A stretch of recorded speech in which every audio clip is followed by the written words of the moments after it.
Ancient matriarchal spirituality envisioned the earth as a vast, interconnected network of vital forces, where sacred groves functioned as focal points for planetary resonance. Within this cosmology, the divine feminine was not merely a symbol, but an active, palpable current, vibrating through the natural landscape. The Asherah pole stood at the center of this paradigm, acting as a profound technological and spiritual instrument. Far from simple wooden statues, these structures are understood in this framework as sophisticated conduits for natural terrestrial frequencies. They anchored a harmonious society built on the shared utilization of abundant, freely accessible ecological power. The physical construction of the Asherah pole maximized its capacity as a planetary superconductor. Crafted from specific resonant timbers and often overlaid with highly conductive metals like gold or bronze, these pillars channeled telluric currents from the soil into the atmosphere. The flowing sap and organic resins within the living wood provided natural conductivity, creating a circuit between the earth and the sky.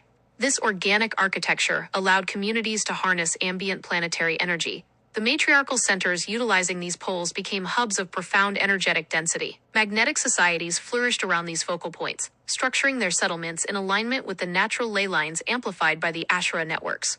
These communities operated without the need for centralized resource extraction, relying instead on the continuous energetic pulse regulated by the sacred groves. The magnetic resonance facilitated agricultural abundance, physical vitality, and deep communal harmony. Such societies viewed the earth as a generous provider, and the poles functioned as the antennas receiving and broadcasting this endless provision. The spiritual practices in these centers were essentially acts of tuning in to this terrestrial magnetism. Free energy, in this ancient context, represented a tangible reality maintained by the continuous operation of the Asherah grid. The poles tapped into atmospheric electricity and deep earth magnetic fields, creating localized zones of perpetual energetic renewal. Matriarchal custodians tended these sites with precise botanical and metallurgical knowledge, ensuring the uninterrupted flow of power. The ambient energy generated was utilized for healing, agriculture, and the elevation of human perception. This decentralized power system made every local grove an independent source of vitality and sustenance. The literary breakdown of the Hebrew Bible reveals a profound cosmological clash when the biblical patriarchs initiated their rise to dominance. The early patriarchal texts document a systematic campaign to dismantle the existing magnetic infrastructure. The rising patriarchal leaders sought to replace the decentralized, freely available energy of the matriarchal groves with a highly controlled hierarchical power structure. To consolidate authority, the independent nodes of power represented by the Asherim had to be eradicated. The ancient texts document this radical shift in planetary management through the strict edicts issued against the sacred trees. Yahweh emerged in the textual record as a centralizing force demanding exclusive veneration and the absolute dismantling of the prior energetic networks. The decrees issued from this patriarchal source explicitly targeted the physical infrastructure of the matriarchal grid. Biblical passages in Exodus and Deuteronomy repeatedly command followers to cut down the groves, smash the sacred pillars, and burn the Asherim with fire. These commands were not merely religious reforms, but strategic operations designed to shatter the planet's existing superconducting network. The eradication of the poles severed the localized access to terrestrial magnetism. Symbolism in the original text often obscures the technological function of the destroyed items under the guise of religious purity. When the scriptures describe the striking down of the Asherah poles, they document the systematic uncoupling of the Earth's natural energy grid. The high places, or Bamot, frequently mentioned as sites of targeted destruction, were prime geographic locations for capturing atmospheric charge. Destroying the poles at these specific elevations effectively neutralized the primary nodes of the free energy network. The text portrays this as a triumph of exclusive worship, masking the profound ecological and energetic disruption taking place. The command to burn the poles carried specific metallurgical and energetic consequences for the matriarchal societies. Burning the resonant wood and melting the conductive metallic overlays permanently destroyed the superconducting properties of the instruments. The smoke and ash rising from the ruined groves marked the end of an era defined by free ecological synergy. As the pillars fell, the localized magnetic fields they sustained collapsed, altering the energetic signature of the entire region. The physical destruction ensured that communities could no longer tap into the ambient power of the earth independently. A close reading of the Book of Kings illustrates the scale of this matriarchal network before its systematic dismantling. The texts describe hundreds of prophets and priestesses dedicated to Asherah, indicating a vast, highly organized guild of energetic custodians. These individuals were the technicians of the magnetic grid, maintaining the frequencies of the poles and ensuring the harmonious flow of power. Their removal from the landscape coincided with the felling of the trees, severing the deep knowledge required to operate the natural superconductors. The narrative records the silencing of these custodians as a necessary step for patriarchal consolidation. The transition from matriarchal abundance to patriarchal scarcity is starkly illuminated through the architectural changes that followed the destruction of the Asherim.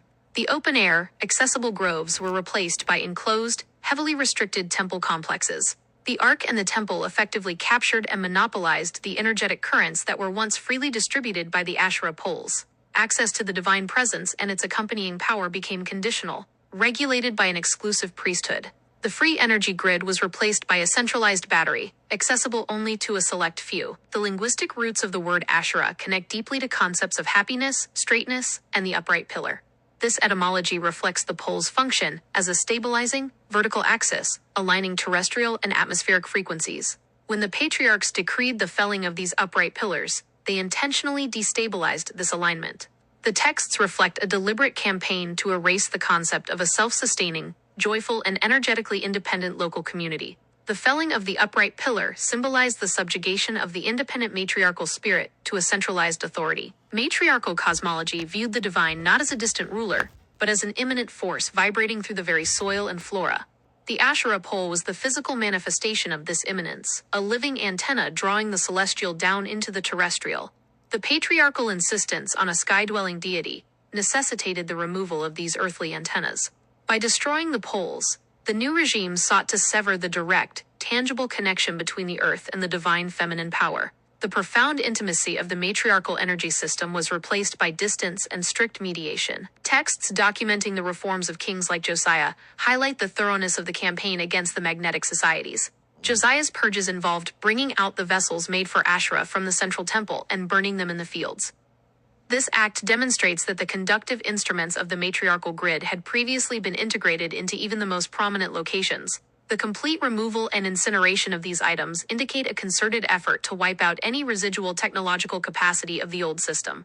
The narrative praises this destruction as righteous, completely masking the loss of the free energy apparatus. The original texts frequently pair the Asherah with the altar of Baal, but matriarchal literary breakdown views this pairing as a later editorial conflation designed to vilify the sacred feminine.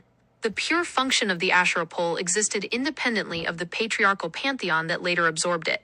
It stood as a solitary monument to the earth's innate power, requiring no blood sacrifice, only the harmonic tuning of its custodians. The systematic smearing of the Asherah in the scriptures served to justify the violent dismantling of her superconducting network. The textual condemnation provided the mandate for physical eradication. The shift in ecological balance following the destruction of the groves remains a profound subtext in the biblical narrative. Without the Asherah poles to regulate and distribute the local magnetic frequencies, the land suffered significant energetic depletion. The once thriving localized agricultural zones, previously sustained by the ambient charge of the poles, became dependent on centralized resources and seasonal unpredictability. The texts often interpret subsequent famines and droughts as divine punishment, rather than the direct ecological consequence of shattering the planet's resonant infrastructure. The loss of the poles fundamentally altered the land's vitality. The tree of life motif, prevalent in ancient Near Eastern art, is widely recognized as the visual representation of the Asherah pole and its energetic emanations. The stylized